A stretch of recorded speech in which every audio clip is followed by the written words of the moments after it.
ధైర్యానికి మరో లక్షణం కూడా చెప్పారండి, తమో లక్షణం.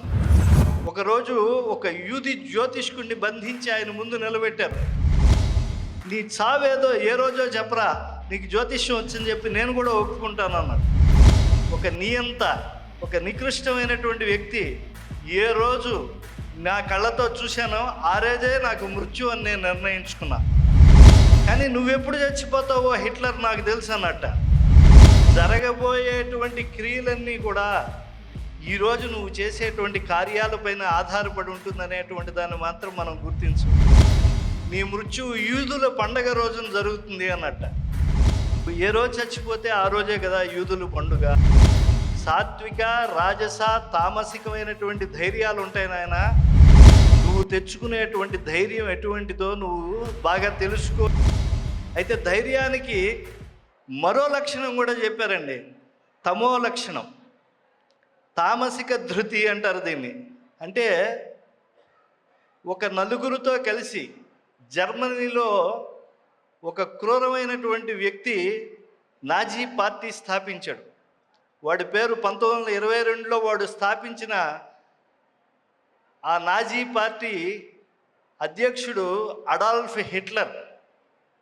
ఈ అడాల్ఫ్ హిట్లరు నలుగురితో ప్రారంభించిన వాడు 1933 అంటే ఒక దశాబ్ద కాలం అయ్యేటప్పటికీ వాడు రాజ్యంలో అందరికీ కూడా క్రూరమైనటువంటి మనస్తత్వం వచ్చేట్టు చేశాడు. వాడికి చిన్నప్పుడు ఎప్పుడో యూదు జాతుల పట్ల కొంత వైమనస్యం కలిగింది. అందువల్ల యూదుల పట్ల ఇంకా ద్వేషం పెంచుకున్నాడు. మొత్తం దేశాధ్యక్షుడు అయిపోయి చాలా క్రూరాతి క్రూరమైనటువంటి రాజ్యపాలననిచ్చాడు వాడు. ఇది తామసికమైనటువంటి ధృతి. ఇది ఒకరోజు ఒక యూది జ్యోతిష్కుడిని బంధించి ఆయన ముందు నిలబెట్టారు నాజీ పార్టీ వాళ్ళు. ఆ జ్యోతిష్కుడిని అడిగట, రే నువ్వు జ్యోతిష్కం బాగా చెప్తావని చెప్పి అందరూ చెప్తూ ఉన్నారు, నీ చావేదో ఏ రోజో చెప్పరా, నీకు జ్యోతిష్యం వచ్చిందని చెప్పి నేను కూడా ఒప్పుకుంటాను అన్నాడు. నీలాంటి హీనమైనటువంటి వ్యక్తి, క్రూరమైనటువంటి వ్యక్తి, ఒక నియంత, ఒక నికృష్టమైనటువంటి వ్యక్తి ఏ రోజు నా కళ్ళతో చూశానో ఆ రోజే నాకు మృత్యు అని నేను నిర్ణయించుకున్నా. ఎందుకంటే ఇప్పుడు నువ్వు నా ప్రాణాలు తీసేస్తావు, దాని మీద నాకు సంపూర్ణమైనటువంటి విశ్వాసం ఉంది. ఒకవేళ నువ్వు తీయకపోయినా కూడా ప్రాణాలు, నీలాంటి వ్యక్తిని చూసి ఇంకా బతుకున్నానని అంటే నాకే నా జీవితం చాలా దుర్భరం అనిపిస్తుంది. అప్పుడు నా బతికే నాకు నికృష్టమైన తర్వాత నేను బతికి ఉండి ఏం ప్రయోజనం? కానీ నువ్వెప్పుడు చచ్చిపోతావో హిట్లర్ నాకు తెలుసు అన్నట్ట. ఎప్పుడు చచ్చిపోతానురా నేను అన్నట్ట. ప్రతి ఒక్కడికి కూడా చాలా ఆశ్చర్యం.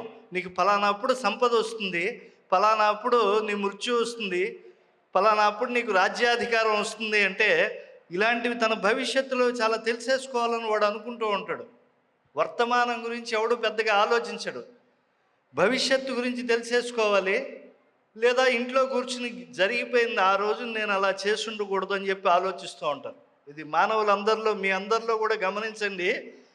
మనం జరిగిపోయినటువంటి దాన్ని ఆలోచిస్తూ ఉంటాం, జరగబోయేటువంటి దాని గురించి ఆలోచిస్తూ ఉంటాం. కానీ జరగబోయేటువంటి క్రియలన్నీ కూడా ఈరోజు నువ్వు చేసేటువంటి కార్యాలపైన ఆధారపడి ఉంటుందనేటువంటి దాన్ని మాత్రం మనం గుర్తించం. జ్యోతిష్కుడు స్పష్టంగా చెప్పాడు, నీ మృత్యువు హిట్లర్, నేను ఈరోజు చెప్తున్నాను, నీ మృత్యువు యూదుల పండగ రోజున జరుగుతుంది అన్నట్ట. అంత కరెక్ట్గా ఎలా చెప్పగలుగుతున్నావు అన్నట్ట. నువ్వు ఏ రోజు చచ్చిపోతే ఆ రోజే కదా యూదుల పండుగ అన్నట్ట. అంటే ఎంత యూదుల్ని ఎంత వేదన పెట్టాడు. అటువంటి అతి తక్కువ కాలంలో క్రూరమైనటువంటి మనస్తత్వంతో, మితిమించినటువంటి గర్వంతో, తామసికమైనటువంటి ఆ యొక్క ధైర్యంతో వాడు రాజ్యపాలన అప్రతిహతంగా చేపట్టిన రెండవ ప్రపంచ యుద్ధంలో జర్మనీ సర్వనాశనం అవటం, ఆ జర్మనీ రెండుగా విడిపోయి మధ్యలో గోడ కట్టడం, మళ్ళా గోడ పగలటానికి ఉభయ భాగాల్లో ఉండేటువంటి వాళ్ళు దశాబ్దాల పాటు పాపం వాళ్ళందరూ కూడా పరితాపం చెందడం జరిగింది. ఒక నియంత యొక్క మితిమీరినటువంటి ధైర్యం ఇంత నికృష్టతను దేశంలోనే ఏర్పాటు చేస్తుందని సాత్విక, రాజస, తామసికమైనటువంటి ధైర్యాలు ఉంటాయి నాయన. నువ్వు తెచ్చుకునేటువంటి ధైర్యం ఎటువంటిదో నువ్వు బాగా తెలుసుకో అని చెప్పి చాలా గొప్పగా ప్రబోధించాడు ఆ రోజున కృష్ణ పరమాత్మ.